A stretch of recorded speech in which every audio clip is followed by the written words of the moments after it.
Bonjour à tous, c'est Moudou de Magic Corp et je suis en compagnie de J-Rock et Xins, donc à peu près la team Magic Corp au complet. Donc bonjour messieurs. Salut. Bonjour.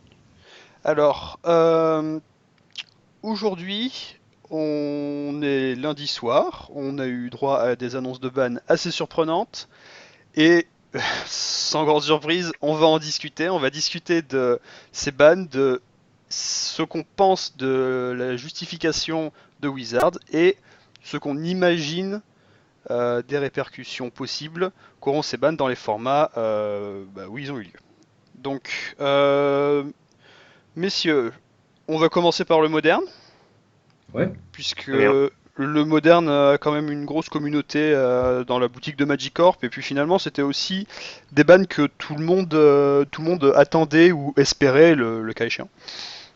Du coup, en moderne, on a comme premier ban le troll des tombes de Golgari, donc Golgari Grave Troll, qui est banni. Est-ce que, du coup, Jirok, est-ce que tu veux commencer à te dire ce que tu penses de ce ban-là en particulier? Alors, je pense que c'est un très bon ban. Bon, déjà, je pense qu'un ban d'une carte de Dredge était nécessaire parce que le deck était vraiment, enfin, commençait à être oppressant pour le format. Bon, il y avait des moyens de lutter contre évidemment, mais il forçait tous les decks à avoir des cartes de side très spécifiques. C'est-à-dire que même des cartes comme Rest in Peace, Gravedigger's Cage n'étaient plus suffisantes pour lutter contre le deck parce qu'il avait les moyens de les détruire.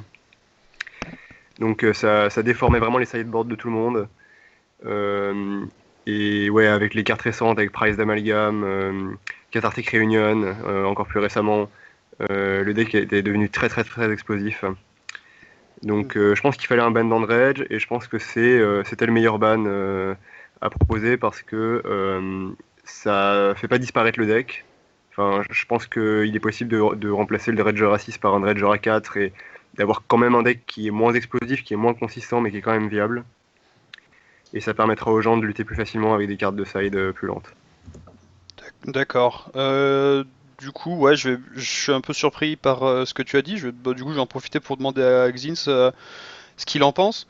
Est-ce que Xin, tu penses que le deck peut survivre en étant moins explosif, en perdant son meilleur Dredger, Ouais, quitte à le remplacer par un Golgari Thug par exemple? exactement. Ouais, complètement. D'accord. Euh, je suis même assez, enfin, je suis pas inquiet, mais je pense que le deck est encore très fort, justement avec Amalgam et Cathartic Réunion. Surtout la Réunion en fait, parce que là, elle permettait de faire Dredge 18, Oui. donc c'est énorme. Maintenant, on peut avoir encore Dredge 15, euh, Oui, ce donc qui très reste pas bien. mal. Ouais, et l'étrangleur Golgari, donc la carte qui fait Dredge 4, elle a quand même en plus une capacité qui est correcte, sa capacité quand elle quitte le champ de bataille, donc on met une créature de notre cimetière au-dessus de notre bibliothèque, ça peut être utile aussi. Ça amène de la de récursivité avec les narcos et tout ça qu'on ne peut pas forcément ramener après du coup du grave. Et du coup, les narcos vont être on va pouvoir rejouer les narcos pour ramener les amalgames. Et donc, c'est quand même assez un plan récursif. Donc, je pense que ouais, c'est une carte qui va être jouable et jouée dans Dredge. Et Dredge sera toujours joué. Ouais. D'accord. Donc quitte à redescendre sans doute en tier 2 dans un premier temps, et peut-être remonter après en fonction des prochaines éditions et de ce qui pourrait sortir, c'est ça? Ouais, du coup, justement, en bannissant le troll, c'est le problème qu'on a eu enfin, sur les anciens bans, par exemple avec Pod, où le problème de Pod, c'était que Pod, c'était pas une carte tellement très puissante en elle-même, mais elle apportait beaucoup de choses. Et le problème, c'était l'édition future d'autres cartes qui allaient pouvoir faire des choses dégénérées. Et du coup, là, on pallie ce problème en bannissant le plus gros dredger, en fait. Oui. Mm. Bon alors Jean-Emmanuel, je sais que tu es un grand fan de Pod, est-ce que tu as envie de reprendre la comparaison? Non, mais en fait, je pense que ce qu'ils ont fait de bien, c'est de ne pas bannir Cathartic Reunion, justement, parce que c'est des effets qui seront amenés à vouloir réimprimer régulièrement. Enfin, je veux dire, c'est pas Mhm. très spécifique comme effet, ça sert aussi à d'autres types de stratégies. Et s'ils avaient banni Réunion, bah, en gros, ils se seraient engagés à plus faire de réunions like dans le futur, et ça les aurait pas mal bridés au niveau design. Tandis que Dredge, bah, a priori, c'est une mécanique qui va pas être rééditée de sitôt. Donc, Mhm. D'accord, voilà. je comprends ce que tu dis. D'accord, bah du coup, Xins, est-ce que tu peux me donner un premier a priori des decks qui pourraient justement profiter de l'absence de Dredge et qui pourraient remonter dans le metagame directement à cause de ce ban? Ouais, Grisholbrand. Je suis un grand fan de Grisholbrand, fais attention à ce que tu dis. Non, je pense qu'on est quand même d'accord pour dire que la head grave va diminuer. Et donc ce deck qui est moins attendu que Dredge, bien sûr, va pouvoir en profiter. Tout comme les decks compagnie, Abzan Company qui travaille avec le cimetière, s'il n'y a plus de cage, c'est quand même plus simple. Effectivement. Effectivement. Alors je me permets quand même de modérer un petit peu le fait que, enfin, pour moi, Grisholbrand ne dépend pas forcément beaucoup du cimetière. Il peut largement tourner autour de la hate, mais je comprends ce que tu dis. Bah, à titre personnel, je pensais surtout à Livingen en fait, comme deck qui profitait du Grave et qui avait complètement coulé avec l'ascension de Dredge. Ouais. Après, Ouais. enfin, je pense que Livingen souffre toujours d'être un peu un sous-Dredge en fait dans le format. Enfin, même avec le ban de troll, je suis pas convaincu que ce soit justifié de rejouer Livingen. D'accord, c'est intéressant. Tu pensais pas, en fait, est-ce que tu pensais pas que jusque-là c'était une mauvaise idée de jouer Livingen? Non pas forcément à cause de Dredge, mais à cause de la Grave 8 que les gens amenaient pour lutter contre Dredge et qui du coup avait des répercussions dans le match-up contre Livingen. En fait, je pense qu'il y a les deux, enfin, pour les deux raisons. D'accord. Euh, Sachant que pour rappel, Gravedigger's Cage ne marche pas contre Livingen, puisque les créatures passent par l'exil, Tout à fait. pour ceux qui ne sauraient pas. En fait, je pense qu'il y a les deux raisons. Il y a, oui, d'une part, la Gravate qui était très abondante, qui va diminuer. Et d'autre part, bah, d'un côté, on a un deck combo très explosif qui passe par le cimetière et qui dispose de Conflagrate pour gérer un board entier. Et de l'autre, on a un deck combo beaucoup moins explosif qui a Livingen pour gérer un board entier et qui tue en moyenne, je sais pas, 2 tours plus tard, non? Donc, Oui, c'est à peu près l'idée. je pense qu'il y a toujours pas de raison, enfin, de vraie raison de jouer Livingen. Enfin, à voir comment le metagame évolue, bien sûr. Hein, c'est dur de faire ce genre de pronostic, mais Mhm. je continuerai de jouer Dredge nerfé plutôt que Livingen. D'accord, c'est intéressant. Euh, D'accord, bah du coup, est-ce que tu as des pronostics à faire aussi sur d'autres decks qui pourraient monter ou descendre à cause de cette chute de Dredge, même si d'après vous elle n'est pas fatale.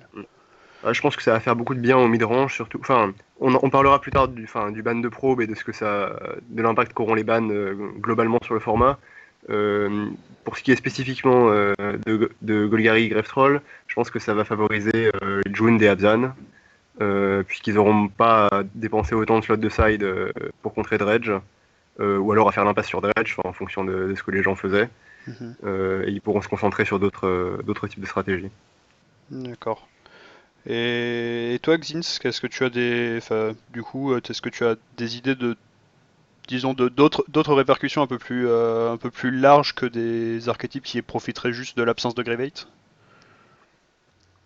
Euh, Enfin, si tu n'as rien à euh, ajouter, c'est pas grave, hein, ouais, non, j'ai rien de spécial à dire. Je pense que il faut avoir les deux faits en tête, le ban de troll et de probe en fait, parce que sinon, enfin, ça sert à rien Oui, de Oui, parler oui, juste du ban. effectivement, oui. oui, Ouais, vous avez raison, on parlera sans doute de tout ça après, mais en fait, moi je pensais surtout aux répercussions que ça pouvait avoir sur Affinity, qui jusque-là en fait s'était retrouvé à ne plus être le deck le plus explosif du format à cause de Dredge, mm, mais qui avait pu profiter d'une absence de hate contre les artefacts parce que les gens dirigeaient leur hate contre les cimetières. Et donc justement, j'étais un peu curieux de savoir ce que Affinity allait devenir avec cette baisse de puissance quand même très sensible de Dredge.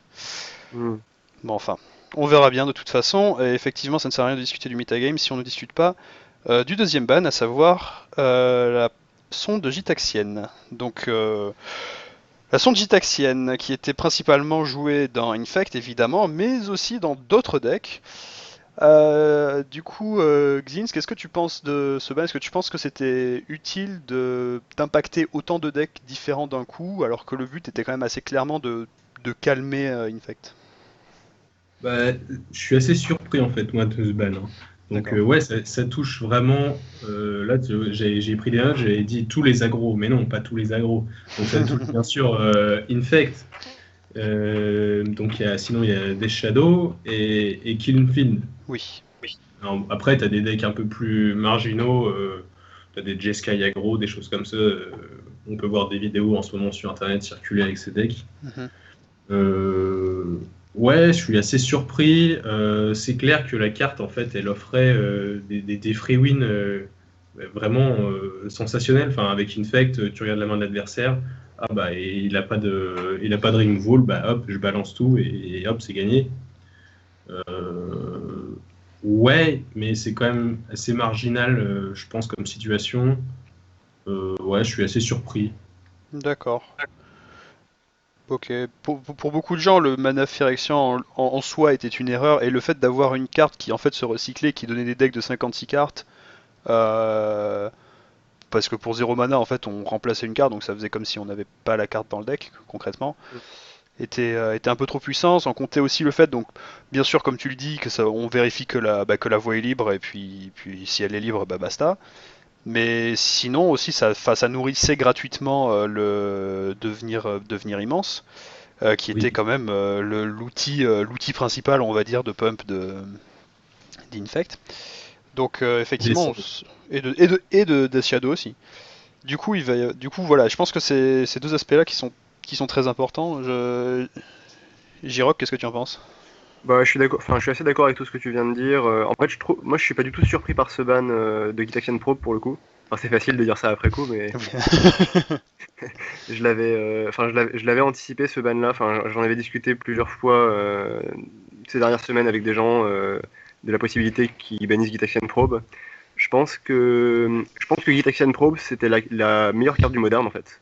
Euh, avant ces bans. Enfin, c'est la carte D'accord. que je considérais comme la meilleure. Pas nécessairement celle qui avait le plus gros impact sur les parties, mais c'est juste une carte gratuite en fait. Enfin, une carte gratuite qui donne de l'information. L'information, c'est toujours génial à Magic, et en particulier dans un format aussi rapide. Le fait de voir la main adverse, c'est un peu voir toutes les cartes qu'il piochera dans une partie. En fait, il y a très peu de variations, sauf à affronter des jeux comme Delver, mais la C'est un plupart du sacré temps, on raccourci que regarde tu la prends quand main même. et. De comment? C'est un sacré raccourci que tu prends. Mais oui, Ah, je c'est-à-dire comprends que, ce que tu veux dire. Tu vois une grosse c'est-à-dire proportion de ce qu'en qu'il faut voir. moderne, ouais. C'est-à-dire qu'en Oui. moderne, les decks tuent souvent en 3 ou 4 tours. Donc il y a assez peu de choses qui vont changer entre le moment où je ferai ma probe au tour 1 ou au tour 2 et le moment où je déciderai ou pas de partir Mhm. pour le kill. Ce qui fait qu'Infect pouvait faire sa probe tour 1 avant de décider s'il allait jouer Noble ou Glistener Elf par exemple, ou pour en piocher un des deux. Et Mhm. ensuite partir en combo à partir de cette info-là sans prendre trop de risques 2 tours Mhm. plus tard. Oui, effectivement. D'accord. Alors du coup, on vient de voir que bon, on a vu les deux bans.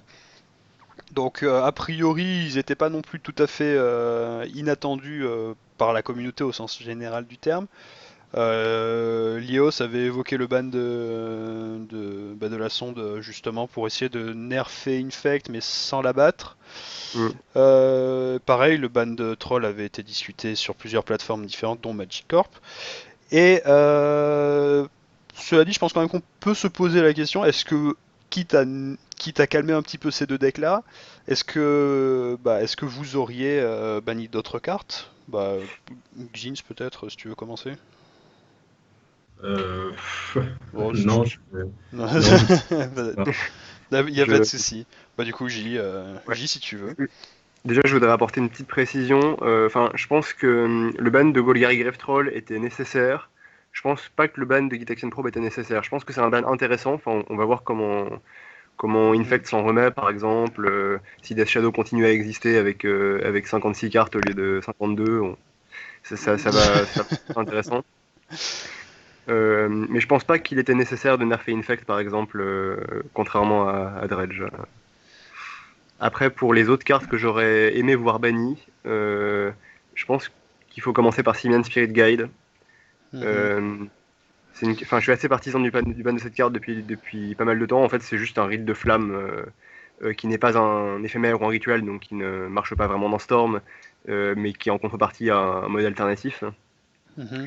Et rite de flamme est banni parce qu'on considère que passer de 1 mana à 2 en une carte, c'est trop fort. Du coup, c'est pas très cohérent de laisser Simian Spirit Gate dans le format, je trouve. Il y a des decks comme Grisholbrand, comme Breach, qui peuvent partir en combo beaucoup trop rapidement, uniquement grâce à Simian Spirit Guide. Enfin, aucune autre carte pourrait le remplacer. Donc voilà, c'est la D'accord. carte que j'aurais bannie, moi, à D'accord. choisir. Mais est-ce que tu sens que la carte était un danger pour le format dans la situation actuelle? Alors pas forcément dans la situation actuelle, c'est-à-dire que s'il y avait toujours Dredge et Infect comme deux decks dominants, effectivement Simian Spirit Guide ne permet pas aux autres decks d'atteindre leur vitesse. Mhm. Mais comme on va nerfer Dredge et peut-être perdre Infect, je pense que ça va avoir un gros impact sur Infect, ce ban de probe. Du coup, c'est un peu dangereux de laisser dans le format une carte qui permet à d'autres jeux combo quand même rapides de tuer avec un tour d'avance. D'accord. Du coup, Xins, est-ce que tu veux rebondir sur ce qu'a dit J ou proposer une autre carte que tu aimerais voir bannie? Je suis assez d'accord pour le guide en fait. C'est vrai que en fait c'est une carte qui fait quelque chose qu'aucune autre carte ne fait dans le moderne. C'est vrai. Et du coup à partir de là, c'est comme quand on parlait des mana Phyrexian, c'est quelque chose qui est très peu apparu dans les cartes modernes, enfin dans les cartes jouables en moderne en tout cas. Et donc c'est un peu bizarre d'avoir une seule carte qui fait un effet. Bon, bien sûr, dans tout Magic, il y en a une autre qui fait la même chose en vert. Hein. Oui, mais Mais c'est avec un color shift. dans tout format, c'est assez bizarre d'avoir une seule carte qui fait cet effet-là. Et effectivement, oui, d'avoir des accélérateurs de mana qui sont bannis à côté et pas cette carte-là, c'est assez bizarre. D'accord. Surtout qu'elle permet de faire des choses encore plus absurdes que l'autre carte. On peut avoir 100 landes, pouvoir commencer à lancer des choses parce que tu as cette carte-là. Mm. Du coup, c'est une carte qui peut remplacer un land, mais c'est aussi une carte qui fait accélérateur de mana. Mhm. Oui. Je suis d'accord. Non, j'écoutais parler J-Rock, je pensais à quelque chose, mais je vais pas oser le dire. Vas-y, assume-toi. Non, Assume-toi. non, non. Non. Tu sais ô combien j'aime Tron, Ah oui. ô combien j'aimerais le voir disparaître. Ah oui, Ouais.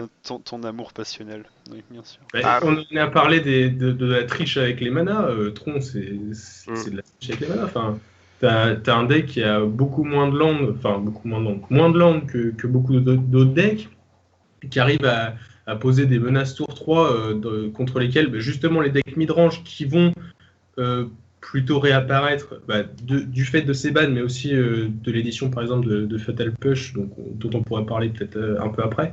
Ouais, Tron, ça va être balèze, je pense quand même. Si on a plein de midrange comme ça qui ont vraiment du mal à lutter contre Tron, tout le monde le sait, Mhm. quand tu joues le jeu, C'est t'es pas très content de rencontrer un Tron, quoi. c'est vrai que c'est une remarque intéressante, c'est-à-dire que ça pourrait y avoir en fait des ricochets dans le metagame. Jusque-là, Tron était un petit peu en PLS parce que Infect contre Tron, enfin bon, voilà, bref, Et ça peut. encore, avec l'édition de Blessed Alliance, on a vu des troncs blancs justement être Oui, joués. exactement. En fait, le blanc permettait aussi d'avoir des Rest in Peace, il me semble, pour lutter contre Dredge. Mais même comme ça, le deck n'a jamais été n'a jamais décollé, n'a jamais réellement décollé, à part entre les mains de Tom Ross où il a fait top 8 d'un SCG. Mais finalement, ça n'est jamais allé beaucoup plus loin que ça. Et c'est vrai que Tron pourrait revenir du fait de la chute d'Infect et de Dredge. ouais. En fait, je pense que les grands gagnants de ces deux bans combinés, c'est les big mana decks de manière générale, donc Tron et les decks Valakut, D'accord. et en particulier les decks Valakut. Euh, Puisque Simian Spirit Guide reste dans le format. Bon, le week-end dernier, j'ai joué un deck Breach avec Simian Spirit Guide dedans. C'est la première fois que je testais la carte dans Breach. Bravo Et pour ta effectivement, demi-finale d'ailleurs. merci. Et ça permet des choses assez stupides, effectivement, Simian Spirit Guide dans le deck. Et en fait, c'est un deck combo qui était pas assez rapide pour concourir avec Infect, avec Death Shadow. Mhm. Des decks qui tuaient autour 3 régulièrement. Breach, c'est un deck qui joue au tour 4 avec une grande régularité. Et je me dis que c'est pas impossible que Breach devienne, dans ces conditions, un peu le nouveau Splinter Twin, en fait, parce que c'est quand même assez difficile d'interagir avec le deck. Il n'y a pas de aid vraiment efficace à lui opposer, et il est très régulier au tour 4. D'accord. C'est très intéressant. Euh, Bah très bien. Alors du coup, du coup, je voulais un petit peu en profiter pour parler un petit peu de l'avenir du moderne. Bon, déjà en termes de, du coup, les variations de métagamique, mais ça, on vient un petit peu de les évoquer à cause des bans. Maintenant, est-ce que vous avez juste un petit mot rapide donc, évidemment, il y a Fatal Push qui a été édité, mais est-ce qu'il y a d'autres choses qui vous laissent penser que certains decks vont pouvoir émerger ou couler? Jin, si tu veux commencer. Non, bah, j'ai vraiment en tête Fatal Push. Je pense que ça va tourner autour, dans les quelques mois qui vont venir, en tout cas, je pense qu'on va avoir beaucoup de decks mid-range, ou en tout cas tricolore, contrôle, mid-range, qui vont apparaître ou réapparaître. Je pense à Sultai, par exemple. La discard plus Fatal Push plus Snapcaster, c'est quand même pas mal. Mhm. Contre tout ce qui est mid-range. Et ouais, voilà, je sais pas. J'attends de répondre peut-être à quelque chose à J-Rock. D'accord. Bah du coup, Jirok, est-ce que tu as quelque chose à répondre à Xint? Euh, non, moi j'ai pas trop réfléchi à l'impact de la nouvelle édition sur le moderne, D'accord. mais enfin, si en partant des bans, voilà, je pronostique surtout des big mana decks. J'ai l'impression que Midrange va avoir du mal à faire face à la résurgence de Tron, D'accord. et que Control aussi, en fait, Control a toujours eu beaucoup de mal contre Tron. Voilà. Euh, et en fait, il faut voir quel nouveau deck rapide, enfin quels decks rapides vont revenir sur le devant de la scène avec la baisse des Rage et d'Infect. Si Affinity, par exemple, devient le nouveau aggro combo de référence, Mhm. ça pourrait permettre de rééquilibrer les choses. Ouais. D'accord. Euh, oui, alors du coup, moi je me permets de rebondir du coup encore une fois sur ce que tu disais, J. C'est que si les Big Mana Decks en fait seront les grands gagnants des bans du moderne, est-ce que ça veut dire que Fatal Push n'aura absolument aucun impact, même dans des decks comme Jun qui pourtant adore ce genre de removal, mais ce problème c'est que ce removal est complètement inefficace à la fois contre Breach et contre Tron. Du coup, Oui, est-ce que mais enfin, voilà, en fait, est-ce je que pense que les Fatal gens Push est sont pas. vraiment, est-ce que Fatal Push est vraiment la carte que tout le monde espère Non, espère enfin, espère être. je pense que les gens s'enflamment beaucoup trop sur. Enfin, c'est une carte qui va être jouée, c'est certain, mais il y a une différence entre éditer en Fatal Push et éditer, je sais pas, une Mental Misstep. Enfin, il y a un monde de différence entre l'impact sur le format d'un removal aussi puissant qu'il soit, enfin même un sort de Plowshares, mettons, qui serait édité en moderne, je pense Ouh, ne révolutionnerait pas le format. je suis pas d'accord Non, mais avec toi. vraiment, enfin, enfin, c'est mon avis bien sûr, Oui, mais oui, bien je suis sûr, bien sûr. catégorique là-dessus. Je pense que quand on arrive à des formats comme le moderne ou le Legacy, que je connais moins, mais c'est l'impression que j'en ai. Euh, les cartes réactives comme les removal ont un effet sur une part trop restreinte du format pour vraiment le révolutionner. Enfin, ça aura un effet sur certains match-ups, ça aura un effet sur la manière dont les midranges interagissent avec les agros et voilà, enfin, ces petites guerres-là intestines, mais sur le format en général, ça va avoir un effet assez limité au final. Mhm. Du coup, Xin, est-ce que tu veux répondre à ça? Parce que, à l'air de rien, il y a quand même des choses à dire. Ouais, je suis assez d'accord. Je suis assez d'accord. Quand tu joues June et que tu as Fatal Push en main, tu fais pas grand chose contre Tron ou contre un Titan. Ouais. C'est tout. Il n'y a rien d'autre à dire. Hein. Du coup, est-ce que tu penses toi aussi que la communauté s'enflamme un peu trop sur cette carte, ou est-ce que tu penses que finalement le vent finira par tourner et elle aura l'impact attendu, mais peut-être un peu plus tard? Non, je pense qu'elle aura plus d'impact dans les mois qui vont suivre la sortie de l'édition que plus tard. Après, est-ce qu'on s'enflamme trop je sais pas, j'ai vu effectivement beaucoup de réactions quand la carte a été spoilée, mais D'accord. maintenant ça s'est calmé. Et comme il y a eu beaucoup de réactions avec Bedlam Reveler, et encore, c'était quand même un peu tardif, Donc, bon. D'accord. Oui. Ok. Bon, eh bien, merci beaucoup. En tout cas, c'était très intéressant. Beaucoup de réflexions très intéressantes et beaucoup de réflexions à suivre à la maison, du coup, j'imagine. J'espère que les broueurs de Moderne sauront profiter de l'occasion et de la disparition, en tout cas de la chute de deux decks très explosifs pour pouvoir faire des brews un peu plus calmes. Maintenant, ce que je vous propose, si vous n'avez plus rien à dire sur le Moderne, c'est d'analyser les bans en standard, parce que oui, maintenant il y a des bans en standard. Donc est-ce que vous êtes d'accord pour passer sur ces bans? Oui, oui. D'accord, alors passons à ces bans. Pardon, Xin, je ne t'ai même pas entendu répondre. Ouais, ouais, ouais. Ouais, allez, on est chaud. On parle des bans en standard. Historiquement, les premiers depuis Keyblade, tout simplement, à Zendikar. Ouais. Et avant ça, il faut remonter à Mirrodin et à Affinity Modular pour retrouver des bans en standard. Enfin, on parle quand même de decks enfin, Keyblade et Affinity n'ont absolument, été écrasés le format comme aucun deck ne l'a fait depuis Keyblade. Enfin non, peut-être pas comme aucun deck ne l'a fait depuis Keyblade, mais en tout cas comme aucun deck ne le faisait en ce moment. Hmm. Commençons plutôt général. Est-ce que vous pensez que les bans étaient nécessaires? Girox, si tu veux commencer. Non. Je ne pense pas que le standard avait besoin de ban. Avant de parler des cartes en particulier, je pense que, enfin, ce que j'aime pas en fait dans ces bans, c'est plus la démarche qu'a suivi Wizard, les raisons qu'ils ont avancées pour ces bans. Ça tourne beaucoup autour de la communauté était frustrée de la prévalence de telle carte. Euh, et enfin, évidemment, c'est bien de la part de Wizards d'écouter les joueurs, mais je pense qu'un format où on voit quand même allez, 5-6 decks différents qui sont viables, qui sont vraiment compétitifs, hein.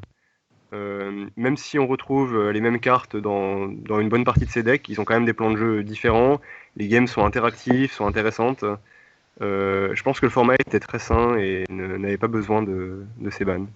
D'accord, le fait d'avoir un standard sain n'était pas un avis partagé par tout le monde, en particulier certains pros américains avaient déjà émis des avis contraires. Xins, est-ce que tu penses toi que les bans étaient nécessaires pour assainir le format ou est-ce que tu penses que le format était sain aussi? Ah ouais, ouais, complètement ça. Enfin, on parle de bannir des cartes comme ça, alors que pendant plusieurs mois auparavant, on a eu une surreprésentation de compagnie. Personne ne jouait à autre chose que compagnie. Et ça posait pas problème. Enfin, ça posait pas problème. Il n'y a pas eu ban en tout cas. C'est Et vrai. là, ouais, non, j'ai même pas eu une vraie discussion à propos d'un ban en standard ces dernières semaines. Enfin, Ouais, exactement. alors Mhm. que, alors Oui, que pour compagnie, j'en avais eu, quoi, c'est bien sûr. bien sûr. Alors, on aurait pu imaginer un ban peut-être à l'époque de Mono Noir Dévotion, c'était Retour sur Ravnica qui l'a écrasé effectivement un peu le format, mais même dans ces conditions-là, il y avait d'autres decks qui tournaient autour. Et, et c'est vrai que là, finalement, on a l'impression que, enfin, moi en tout cas, j'ai eu l'impression que Wizards avait effectivement décidé d'écouter beaucoup plus la communauté, mais malheureusement pas forcément la bonne partie de la communauté, dans le sens où ce n'était pas forcément celle qui était la plus assidue en termes de tournois, de compétition. C'était pas forcément ceux qui touchaient le plus au standard qui se plaignaient de ces cartes-là, c'était ceux qui, au contraire, voulaient brouer un petit peu et qui du coup ne voyaient pas le standard comme un format de compétition mais comme un terrain de jeu. Du coup, à ce stade-là, est-ce que c'était une bonne idée de transformer un format de compétition sur l'avis de gens qui ne le considéraient pas comme tel? J'avoue que je suis un peu dubitatif moi-même. Mm. Mais bon, maintenant c'est fait, donc on peut se plaindre autant qu'on veut, ça va pas changer. Parlons des cartes. Les cartes, je vous propose de le faire par ordre de coût de mana croissant. Oui, oui, Giroc, je pense à toi, parce que je sais que tu veux parler d'Amracul, mais on le garde pour la fin. D'accord. Bon, il est d'accord. Euh, alors, du coup, commençons par le copter du contrebandier, donc le terrible artefact de Kaladesh. Xins, est-ce que tu veux commencer? Ouais, ok. Bah ouais, je trouve ça très étrange. D'une part parce qu'on a vu, bon, oui, c'est une carte effectivement qui fait tourner plusieurs decks, en particulier UW Flash, et puis toutes les stratégies agro-véhicules, du coup, qui vont perdre vraiment en consistance. Mais je trouve ça aussi étrange parce que il y a une carte qui va être éditée, qui va sortir là, c'est Earth of Kiran, qui next level le copter. Enfin, pour moi, c'est next level le copter. Alors, c'est sûr qu'il y a le problème du crew 3 qui est assez compliqué. Et moi, j'ai quand même repéré aussi l'Aether Sphere. C'est un drop à 3, oui, mais ça pilote et ça tue le copter. Donc, pour moi, le copter allait mourir en fait en standard de par l'édition de ces deux cartes. Donc, je suis assez étonné. Mhm. D'accord. Voilà, en quelques phrases pour l'instant. D'accord. Et du coup, en tant que carte, c'est-à-dire, essayons de le sortir un petit peu de son contexte, même si je suis vraiment pas fan de ce genre de choses, est-ce que tu es d'accord avec ceux qui disaient que le copter était une carte qui avait été trop forte et qui rejoint finalement la défense, enfin la justification qu'a prise Wizard, c'est-à-dire de dire, et je cite, que ça allait trop loin en fait. Est-ce que tu es d'accord avec cette analyse ou est-ce que tu penses que c'était quand même une carte raisonnable qui ne méritait pas d'être bannie? Alors, c'était une carte vraiment très forte qui donnait, oui, qui donnait à tous les agros la possibilité de se débarrasser des landes superflues, de vraiment comment dire, filtrer leur draw. Après, est-ce que c'était trop fort? Ouais, ouais, je sais pas, c'était une créature, quoi. Donc, c'était une petite créature qui se prenait quand même, qui pouvait se prendre pas mal de removal, qui prenait la hate contre tous les artefacts. Mhm. Euh, D'accord. je pense que C'est- c'est c'est- pas nécessaire de C'était le bannir. c'était certainement pas un Jace the Mind Sculptor ou un Cranial Plating. Ouais. Ouais. Et toi, du coup, Jirok, qu'est-ce que tu penses en fait de la carte et du ban? Est-ce que tu penses en fait que la carte, donc je suis en train de reprendre les mots de Wizards dans leur justification, bride de nombreuses options de construire des jeux créatifs et divertissants. Non. En fait, je pense que surtout, Smuggler's Copter, c'est une carte qui punit les gens paresseux. En tout cas, c'est une carte qui punit les gens qui sont pas prêts à faire des efforts pour adapter leur deck, pour rajouter de l'interaction à leur deck, en fait. Mhm. Smuggler's Copter, c'est une carte, en fait, c'est un drop à 2, qui peut se faire gérer immédiatement par un Harness Lightning ou une Grasp of Darkness, mais qui, si on n'interagit pas avec lui, effectivement, a tendance à renverser des parties. Le truc, c'est que enfin, jouer des removals, ça fait partie des exigences du compétitif à la base, en fait. Donc, les gens qui sont pas prêts à jouer des removals pour répondre à Copter, j'ai envie de leur dire, le compétitif est pas vraiment fait pour vous à ce moment-là. Si vous n'êtes pas prêt à interagir avec des cartes puissantes comme Smuggler's Copter, c'est peut-être des stratégies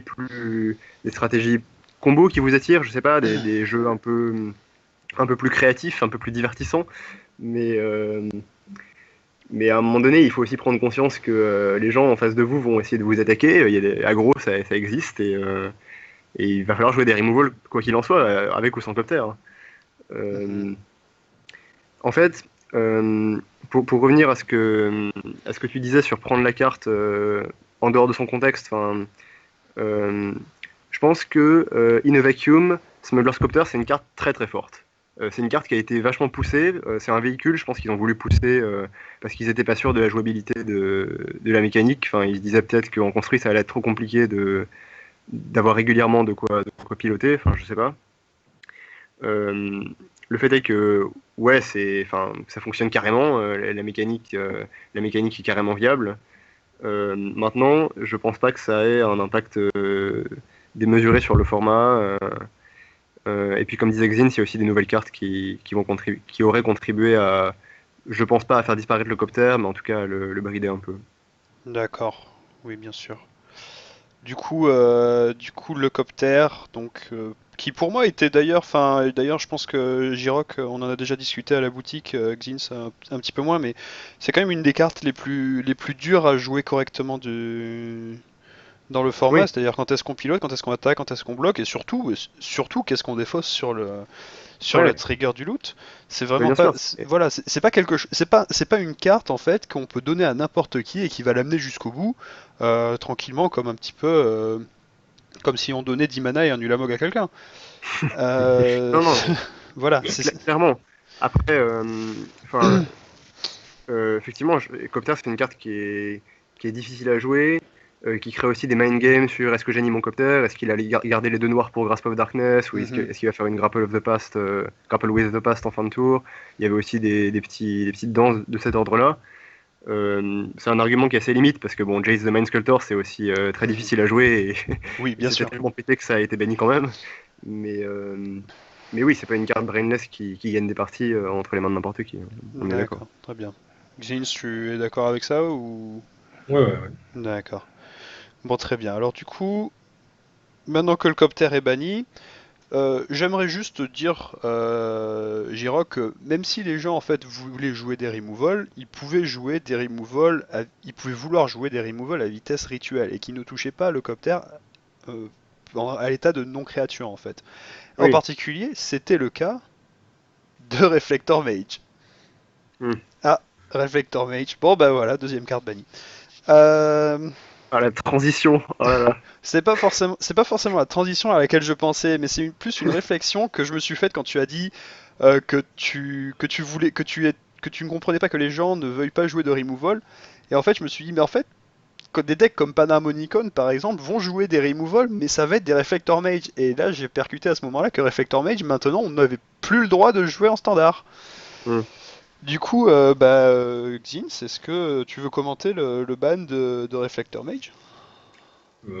Est-ce que tu... En fait, je pense plutôt qu'on peut carrément axer la question sur le deck Blue White Flash.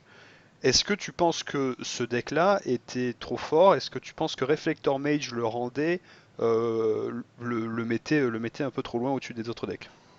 Ouais, c'est ça la question à poser, parce que le ban en lui-même de Reflector Mage, enfin cette carte-là, elle toute seule, elle ne mérite pas du tout un ban. Hein. Le deck UW Flash, ouais, il est quand même encore très fort. Il va pas perdre. Je pense pas qu'il puisse perdre de toute sa splendeur avec le ban de Reflector Mage. T'as quand même des cartes super fortes. T'as Gideon, t'as Avacyn. Drop A4, drop A5, c'est sûr, mais c'est quand même des cartes super fortes. T'as Spellqueller. Et après, bah, t'as Stasisner, c'est quand même des cartes très très fortes. Le blanc est une couleur très très forte en standard actuellement. Et je pense que bannir Reflector Mage, bon, c'est bizarre et je suis pas sûr que ça change grand chose. Est-ce que tu penses que le fait de bannir Reflector Mage et Smuggler's Copter peut changer quelque chose? Ouais, alors, Copter plus Mage, ouais, peut-être. Encore que, comme je l'ai dit, il va y avoir des autres véhicules qui vont apparaître. Et du coup, on n'aura pas l'information. Est-ce que Copter se serait fait prendre par Earth of Kiran ou pas? Mais bon, je trouve ça un peu bizarre. Est-ce qu'il fallait vraiment bannir le Reflector Mage? Je vois pas trop pourquoi. Et je reviens juste sur un petit truc Panharmonicon. Panharmonicon, ça joue quand même les Stasisner. Les Eldrazi Displacer qui peuvent très bien displacer un copter animé. Hein, donc, oui, c'est tout à fait vrai. Oui. C'est quand même mieux avec Reflector Mage. Ça c'est un petit peu mieux avec Reflector Mage, sa petite combo qui fait que le deck... C'est pas une carte qui empale complètement un mec qui a Reflector Mage et qui dispose de Reflector Mage et Displacer. Oui, bien sûr. Mais c'était juste une remarque que je m'étais faite en fait sur la possibilité de jouer moins de removal à instant speed en fait. Voilà. Alors moi pour la petite histoire, je me permets quand même de dire que Blue White Flash c'est le deck sur lequel j'ai finalement le plus travaillé cette saison. Et là ce week-end j'ai fait 2 PPTQ où j'hésitais à sortir carrément les Reflector Mage parce que je les trouvais très mal positionnés dans l'environnement du standard et à les remplacer par des contre-sorts, par des Spell Shrivel. Du coup je me permets de te poser la question Jirok, est-ce que tu penses que Reflector Mage était vraiment impactant dans le metagame du standard actuel, c'est-à-dire avec des Marvel, des Delirium et des véhicules? Non, en fait, tu dois savoir que moi j'étais plutôt partisan de jouer 3 Reflector Mage dans Blue White Alors pour la petite depuis. histoire, j'en jouais que 2, hein, c'est pas. Ah oui, carrément. Non, non, mais ça me choque pas en fait. En fait, ma première impression en lisant, enfin, après avoir lu les bans affectant le standard, j'ai eu l'impression qu'ils bannissaient 3 cartes pour compenser le fait de rien avoir banni les 2 années précédentes. C'est bizarre en fait. Parce que Reflector Mage, c'est une carte qui a pu être oppressante à l'époque de Band Company, quand on allait la chercher sur Company, mais qui maintenant est beaucoup moins bien positionnée, et si elle avait mérité un ban, ça aurait été à la saison d'avant, quoi. Euh, donc ça ressemble un peu à un ban vengeance pour faire plaisir aux joueurs qui n'aimaient pas Reflector Mage, euh, qui n'a pas trop de justification dans l'environnement actuel. Enfin, c'est un ban sur lequel j'ai encore du mal à... Enfin, je pense qu'il faut un peu plus de recul, mais à l'heure actuelle, je comprends pas trop. Ouais, je comprends Hmm. pas trop les raisons de ce ban. La raison explicite citée par Wizards était quand même la volonté de calmer le Blue-White Flash, Ouais, même si je pense qu'il y avait quand même des options beaucoup plus radicales pour le calmer, comme Gideon, Spellqueller ou peut-être même oui, Avacyn. bah, Voilà, ça aurait vraiment été un frein. Là, je pense qu'en fait, Copter, le ban de Copter est plus impactant que le ban de Reflector Mage. puisque tu parles de Gideon, pour moi, s'il y avait une carte qui méritait davantage un ban que Copter, ou que Reflector Mage d'ailleurs, c'est Gideon. Ouais. Mhm. C'est une carte que je trouve globalement meilleure, enfin, qui a un impact beaucoup plus décisif sur les games quand elle se résout. Euh, un Gideon résolu qu'on contrôle très souvent, c'est juste game over en fait. Enfin, en tout cas, avec les removals qu'elle contrôle à sa disposition maintenant, c'est le cas, c'est ce qui est assez ridicule. Euh, et, et je voulais dire un autre truc aussi. Oui, et c'est assez cohérent de ban Gideon à partir du moment où on ban Emrakul. Euh, Puisque le ban d'Emrakul favorise des stratégies qui vont viser le long terme et qui ne pouvaient pas jusque-là à cause d'Emrakul. Euh, des stratégies contrôle typiquement qui étaient en difficulté contre Emrakul, et Gideon c'est la punition pour ce genre de stratégie. Donc après, voilà, à voir si peut-être le ban de Copter permettra de jouer davantage de Ruinous Pass et donc de gérer plus facilement Gideon. Mais s'il fallait, ouais, j'aurais peut-être commencé par Gideon plutôt que Copter. D'accord. Xins. Ouais, tout à fait. Bah, Gideon, c'est quand même, enfin, pour moi, c'est un des meilleurs Planeswalkers jamais édités, hein. C'est quand même, enfin, c'est pas très joué en moderne, hein, mais c'est quand même une carte jouable et forte en moderne aussi, hein. Donc, ouais, ouais, complètement. Enfin, pourquoi bannir le mage quand on peut bannir Gideon, qui effectivement fait une partie à lui tout seul. Tiens, ce week-end d'ailleurs, j'ai même vu une partie où un joueur mulligan à 6, il a 5 landes Gideon, il garde et il gagne. Et easy, les mains dans le dos, accroche-pied, vas-y, y a pas de problème. Oui, effectivement. Bah, en fait, moi j'ai l'impression tout simplement que Gideon est une carte beaucoup plus oppressive que les deux autres, en fait. Mm. Et Mais beaucoup comment moins dire? gérable. Oui, tout à fait. Voilà, c'est ça. C'est en termes d'asphyxie de stratégie, je trouve que Gideon a beaucoup plus d'impact que les deux autres. Mm. Enfin bon. Donc du coup, en fait, donc a priori, ces bans-là vont vraiment mettre des bâtons dans les roues de Flash. Est-ce que vous pensez du coup qu'il peut y avoir d'autres stratégies à base justement de Gideon into Avacyn, mais qui du coup seraient un petit peu plus réorientées vers le vert, comme on l'a vu en début de format avec notamment, je crois que c'était Brian Brandewin qui jouait blanc-vert aggro. C'est ça. Ouais. Qu'est-ce que vous pensez de ce deck-là maintenant que Flash risque d'être quand même vraiment impacté? Est-ce que vous pensez que le ban de Copter va aussi être trop délicat à gérer pour ce deck ou pas? On va commencer par quelqu'un, J-Rock par exemple. Euh, En fait, je pense que, enfin, tout simplement, les cartes comme Gideon, Straben Inspector, Avacyn vont continuer à être jouées, ça c'est clair. Peut-être en perdant le bleu, en le remplaçant par une autre couleur, mais c'est un corps de cartes qui font que le blanc est la meilleure couleur du format et qui continueront à être jouées dans un peu n'importe quel metagame. Elles sont très très fortes Mhm. contre aggro, elles sont fortes contre contrôle aussi en fait. Enfin, c'est juste des cartes qui sont très solides. Mhm. Euh, ouais, je me rappelle plus exactement de ta question en fait.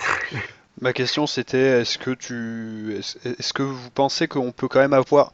En fait, c'était plus basé sur le fait est-ce que le ban de Copter ne peut pas aider à contrebalancer les decks qui vont qui vont être centrés sur Gideon justement, qui vont avoir un caractère plutôt agressif, mais qui du coup vont perdre une carte importante, à savoir le Copter qui était présent dans toutes ces stratégies-là, et qui justement était peut-être à ce stade-là, du fait de ne demander aucun mana coloré, un peu trop présente.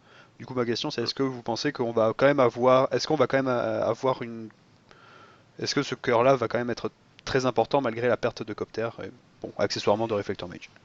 Je sais pas, je trouve ça difficile de répondre à cette question parce qu'il y a eu énormément de changements d'un coup là. Oui, d'accord. Euh, et en plus une nouvelle édition qui va arriver, donc Voilà. j'ai peut-être un élément de réponse qui est que la fameuse combo Splinter Twin entre guillemets euh, avec Saïli et Felidar Guardian, donc qui permet de blinker Saïli, refaire une copie et générer des 1-4 célérité à l'infini, comme on a déjà pu le voir ailleurs. Euh, On cette, peut cette, ailleurs. Ouais. cette combo-là, elle tend à affaiblir un petit peu Gideon, parce que effectivement, on va retrouver enfin, si ce deck existe vraiment, on va retrouver le syndrome de j'ai pas intérêt à me taper out au tour 4 parce que je risque de mourir face à une Seili déjà sur table. Mais, mais en dehors de ça, j'ai pas trop d'éléments de réponse à apporter. D'accord. Xin, est-ce que tu as un pronostic pour les stratégies qui pourraient justement enfin, rester quand même sur le cœur Gideon, Travel Inspector, euh, mais en perdant donc Copter et Reflector Mage. Ouais, on pourrait revenir à une stratégie Green-White Token en fait, avec du coup la Nissa qui pose Oui, le des Voice of plans, Zendikar, oui. et surtout l'expertise blanche, je sais plus son nom, qui met Oui. 3 jetons et qui permet de jouer un spell à 3. Du coup, tu peux faire expertise Nissa. Mhm. Bon, et du Puisqu'il coup, fait tu beaucoup de jetons. peux enchaîner sur une API derrière, etc. Donc c'est à peu près la même shell que ce qu'on a vu avec Green White Token. Mhm. Donc je pense que c'est assez viable. D'accord. Ouais, Moi, j'ai pas réfléchi beaucoup, hein. J'ai vu la carte, j'ai revu la carte tout à l'heure, Mhm. expertise blanche, et j'y ai pensé tout de suite. Après, j'ai pas plus réfléchi que ça à la shell, mais ça me c'est paraît pas. pas, c'est pas con du tout hein, comme idée ça. Parce que c'est un archétype qui avait souffert de Copter en fait. Enfin, c'est un archétype qui est vulnérable à Copter parce qu'il repose sur des Planeswalkers et que du coup les 3-3 vols pour 2 c'est difficile. Et c'est aussi un archétype mid-range qui cherche à faire traîner un peu la partie et qui prend Emrakul assez mal. Donc euh, D'accord. ça fait réfléchir. Donc malgré la perte du meilleur removal du deck, donc qui à l'époque était Dromokas Command, Ouais. le deck pourrait quand même se baser sur ce cœur justement. Par contre, je tiens juste quand même à dire que, enfin, du coup, avec la perte de Copter, Trabane Inspector va perdre beaucoup de valeur dans le metagame. Un C'est peu. c'est plus forcément le meilleur tour 1. Maintenant, on a des expéditions Envoy qui vont être beaucoup plus agressifs et qui, même s'ils ne se recycleront pas, n'auront pas le Smuggler's Copter pour assurer de placer un certain nombre de dégâts. Ouais. Enfin, il y Ouais. a toutes sortes. Ouais. Non, vas-y, vas-y. Ouais, il y a toutes sortes de raisons à jouer Travel Inspector et une d'entre elles c'est qu'il génère un artefact en arrivant en jeu. Donc il y a quand même ces synergies-là Oui, bien sûr. qui existent en partie grâce à Travel Inspector. Enfin, Mhm. dans Mardu Véhicule par exemple, il y a. Tour 1 Toolcraft exemplaire, tour 2 Ah, Trabane Inspector. en fait, il y a 12 artefacts jouables tour 1 et 2 dans le deck. À l'heure actuelle, il y a 4 Copters, 4 Scrapy Scrounger et 4 Travel Inspector qui sont des artefacts honoraires, quoi. Mhm. Et la question, ouais, est-ce qu'on arrivera à remplacer Copter par Art of Kiran sur une base de 1 pour 1 dans ces jeux? Est-ce qu'on arrivera à jouer 4 Art of Kiran? C'est Je légendaire. pense pas, mais ouais, en plus c'est légendaire. Euh, mais on continuera de jouer 4 Traben Inspector pour contribuer à la thématique artefact parce que c'est un one drop qui génère un artefact et c'est très très fort. D'accord. Bon, bah, très bien, mais c'est une discussion très intéressante tout ça. Et du coup, ben, je vous propose d'embrayer donc sur le dernier ban. Alors, je pense que je vais lâcher la bête. Jirok, Il qu'est-ce que s'appelle comment? tu... Jirok, qu'est-ce que tu veux dire sur Emrakul? Est-ce que Non, mais après, je sais que tu étais un j'ai- grand fan de la carte, ouais. voilà, en tant que joueur. Après, je sais pas si tu aimais beaucoup Pour le le design, coup, mais non. non, mais pour le coup, Emrakul, c'est le ban que je trouve le plus justifié des trois, à vrai Mhm. dire. Oui. Euh, j'ai un gros attachement émotionnel à la carte, mais ça n'empêche pas de se rendre compte que qu'elle est extrêmement forte et que elle pousse hors du format énormément de cartes et de stratégies. Ça, pour le coup, c'est vrai. Euh, disons que pour prendre un exemple, il y a une carte bleue à 7 mana qui s'appelle Sphinx du dernier mot, Oui, et qui était une que j'ai grosse blague. Oui. voilà, que j'ai parfois vu dans les sideboards de certaines personnes dans le format pré-ban. Mhm. Euh, et c'était une énorme erreur de jouer cette carte, puisque en fait tout ce qui coûte, enfin toutes les grosses créatures à 7 ou 8 mana en présence d'Emrakul deviennent juste injouables parce que tu te tabaoutes pour ton truc qui est censé être un kill. L'adversaire fait Emrakul, il attaque avec ton kill dans Emrakul qui a priori sera plus gros. Parce que bon voilà quoi. Et Oui. à moins qu'il s'agisse d'un Normandal, mais Oui. enfin, Bah, il est ou quand d'un même plus gros, Ulamog. mais il est quand même plus gros et il peut quand même finir par tuer à travers. Mais enfin voilà, Mhm.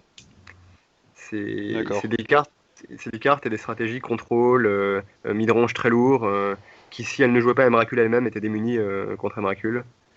Mhm. D'accord. Et du coup, et toi, Xin, est-ce que tu as un autre avis? Est-ce que tu as d'autres précisions à apporter par rapport à ça? Bah, le fait que ce soit le plus justifié, oui. Ensuite, bah, pour ce qui est, ça touche deux decks, Délire et puis Marvel. Bah, pour ce qui est de Marvel, je pense que c'est un peu cuit. Enfin, le Ouais, deck, il a quand même 4 Emrakul, le main deck, donc ouais, Ouais, ouais. maintenant on peut compliqué. mettre des Ulamog, quoi, mais c'est pas pareil, quoi. Ouais, mais évidemment, ouais, c'est pas pareil. Bah, Ouais, mais déjà, tu peux pas les hardcaster, enfin, c'est... c'est ça, c'est énorme en fait. Oui, c'est capital, c'est capital. Mm. Et puis après, pour délire, enfin, c'est pas plus compliqué, mais je veux dire, c'est moins impactant. Tu as toujours justement des grosses créatures que tu vas pouvoir tutoriser. Bah, s'il y a encore pas mal de présence d'artefacts ou même d'enchantements, tu vas tutoriser des World Breakers. Et après, sinon, si tu veux t'orienter plus sur quelque chose de mid-range, tu peux tutoriser des Kalitas. Enfin, ou des Ishkana d'ailleurs, j'allais dire, parce que dans Delirium, tu as quand même des grosses cartes. Tu as toujours Ishkana, donc bon, c'est toujours une stratégie gagnante, quoi. Delirium, tour de Grim, tour de Lily, et après tu arrives à poser une Ishkana. Je pense que Mm. l'adversaire est pas très bien quand même. Je pense que ça va faire quand même assez mal à Delirium de perdre Emrakul. C'est une carte qu'on gardait dans tous les match-ups, y compris les plus agressifs, juste pour être certain pour être certain de tuer, enfin pour avoir l'inévitabilité, Ouais. et aussi parce qu'il y a certains boards où aucune carte n'imite l'effet d'Emrakul. Emrakul, ça fait gagner des games euh, qu'à part avec une carte comme Balance, on n'imaginerait jamais pouvoir gagner quoi. Mhm. Parfois ça détruit le board, ça détruit la main, et ça fait une très stress derrière. Enfin, on sait tous ce que fait Emrakul. Donc, Ouais. enfin, ce que je trouve dommage par contre, c'est que, un peu comme Copter avec Art of Kiran, enfin, ça semble un peu incohérent en fait de ban ces cartes alors qu'on va éditer des réponses. Je pense au contre-sort à 3 mana qui touche soit un sort, soit une capacité activée, soit une capacité déclenchée. Disallow, Qui, oui. bah, pardon? Disallow, c'est le nom du sort. Ah d'accord, ouais. Oui, voilà. Euh, pardon, Non, non, je suis non, pas. Ouais, non. je ne faisais que préciser. Effectivement, il y a cette Euh, réponse-là. Maintenant, il faut aussi garder à l'esprit que cette réponse-là ne va répondre soit que au body 13-13 vol piétinement, qui est immunisé aux éphémères. Enfin, en soi, c'est ok, c'est bien de pouvoir gérer ouais, ça, ouais, on va pas se mentir. Mais soit avec la capacité, alors ouais, que oui. quelque part, il y avait déjà Summary Dismissal dans le format, qui n'était finalement même plus très joué, puisque les decks bleus étaient justement un peu trop à la ramasse derrière justement Emrakul. Ah, la grosse différence quand même, c'est que tu peux jouer 4 exemplaires de ce contrat 3 Oui, et avoir 4 réponses main deck au trigger des Miracules, tandis que c'était difficile de justifier plus d'un ou deux Summary Dismiss sur le main deck. oui. Qui En fait, sont. Ouais. souvent pour contrôle, ce qui posait problème, c'était de gérer à la fois le trigger et le 13-13, Mhm. et d'avoir en main l'effet adapté à ce qu'on voulait gérer sur le moment. Parce qu'il y a des mains qui se font défoncer par le trigger des Miracules, il y en a d'autres qui sont assez résilientes, typiquement une main qui contiendrait Fumigate et des removals sensibles de notre côté, puisqu'on joue pas de bête. Oui. Donc parfois on survivait au trigger d'Emrakul et on voulait juste gérer la 13-13, ce que fait ce contre, entre autres, enfin il y a d'autres choses qu'ils font. Parfois, la main était très sensible au trigger d'Emrakul, on avait des choses pour gérer la 13-13, mais on voulait pas les utiliser sur nos Planeswalkers ou nos Manlands. Et enfin, c'était de devoir jongler avec ces deux dimensions qui étaient difficiles, et la carte permettait de faire l'un ou l'autre en fonction des besoins. Donc, enfin, je pense que ça aurait fourni une bonne réponse pour contrôle à Emrakul, et du coup, je me demande à quel moment ils ont pris la décision du ban par rapport à la décision d'inclure cette carte dans l'édition. Visiblement, il y a une petite incohérence, quoi. Oui. Ça a l'air assez clair. Oui. Euh, du coup, Xin, enfin, est-ce que tu as, enfin, Jirok a déjà évoqué plusieurs types enfin, plusieurs menaces qui pourraient prendre le rôle de ce finisher ingérable en late game qui jusque-là avait été complètement monopolisé par Emrakul. Est-ce que tu as d'autres idées de cartes que toi tu voudrais jouer en late game et que tu ne pouvais pas jouer jusque-là à cause d'Emrakul? En late game, non, mais moi, enfin, le Delirium, comme ça, je le transformerais dans un deck rock, en fait, mid-range, justement en incluant, en laissant de la place pour des Kalitas, peut-être des World Breakers, bon, pas forcément main deck, ça dépend du metagame, mais des cartes comme ça, qu'on peut plus facilement caster, et qui sont moins, qui nécessitent moins de stratégie centrée sur elles-mêmes. Mhm. Après, D'accord. je pense pas spécialement à des grosses créatures, je me vois pas jouer du Lamok, quoi, dans Delirium. Non, d'accord, je pensais pas à des créatures forcément comme ça, mais oui, d'accord, ok, je comprends ce que tu veux dire. Mais donc, du coup, en fait, toi, tu réduirais la curve, tu redeviendrais un truc beaucoup plus. Bah, enfin, le deck était quand même vachement mid-range, je trouve, de base, donc ça me fait bizarre de dire plus mid-range, mais. Ouais. Midrange dans le sens où si, parce que Delirium, enfin, t'étais pas centré forcément sur Emrakul, bien sûr, tu t'arrivais à Oui. gagner beaucoup de parties sur Emrakul, Mhm. mais si tu pouvais partir d'une stratégie où tu te disais, bah voilà, tour 7, je vais poser Emrakul et ça va être ma win. Oui. Là, tu vas, Ouais, tu vas partir sur des stratégies beaucoup moins centrées sur une carte. ouais. Mhm. Ouais, effectivement, c'est intéressant. Euh, Ben, en tout cas, moi j'ai reçu un message Facebook de la part de Nestalim qui me disait que c'était bon, il avait tout prévu et qu'il venait de commander ses 4 Girulk bleus foil. Voilà, a priori il n'y aura pas beaucoup mieux que ça dans le format en late game, je pense. Mm. Parce que l'air de rien, rien que le body 5-6 est assez dur à contrer, et puis bon, ben, derrière il y a un effet Fatcaster Mage. Mm. Euh, Donc voilà, donc ça ouvre effectivement pas mal de possibilités de late game. Moi je trouve qu'au final, ces trois bans vont avoir tendance à ralentir beaucoup le format, puisqu'on perd à la fois des éléments aggro, ou enfin ou en tout cas tempo, enfin, notamment en copter en fait, Ouais. et à la fois on fait sauter le verrou du late game qui empêchait de jouer des stratégies qui allaient trop loin. Et du coup, je pense que vraiment ça ralentit beaucoup le format, ça encourage ces stratégies à aller qui vont plus lentement. Et du coup, ça va changer énormément de choses puisque déjà les quatre decks les plus importants du format sont touchés et ça ouvre beaucoup de place, on va dire, à d'autres contenders comme Colossus, Pummeler Energy ou ce genre de Ouais. choses. Je À pense à voir si. Zombie Emerge. Hop là. Ah oui, merde. Ouais. Oui, il y a Emerge, oui. Mm. Après, cela dit, Emerge aussi avait tendance à vouloir jouer MRQ, il me semble, non? Je suis. Oui. Ouais, je suis pas sûr. Bon, Ouais, jouer un Emrakul, ouais, enfin au moins un Emrakul, oui, oui, Timurine. puisque tu pouvais le tutoriser sur Traverse, Ouais.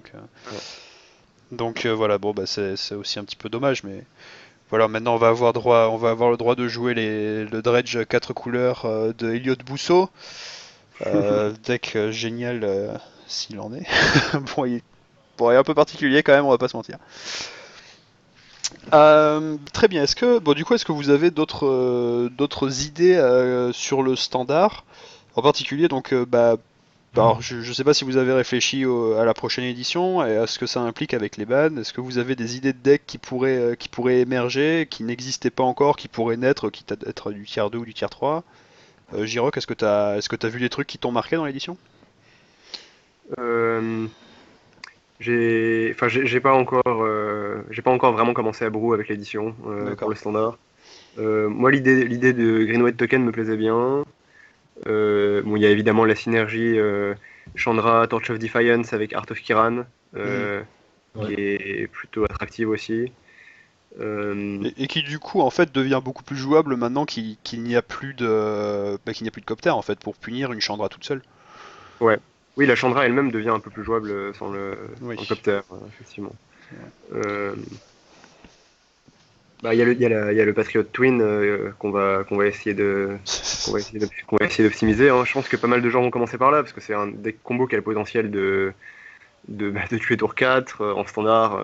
On parle quand même d'un deck qui a été comparé à Splinter Twin avec la brutalité d'un éléphant dans un palais de porcelaine, je trouve. Enfin, la combo Ouais, n'a ouais. absolument rien d'aussi attractive, élégante ou puissante qu'un Bah, Exarch en fin de tour into d'étape Splinter Twin.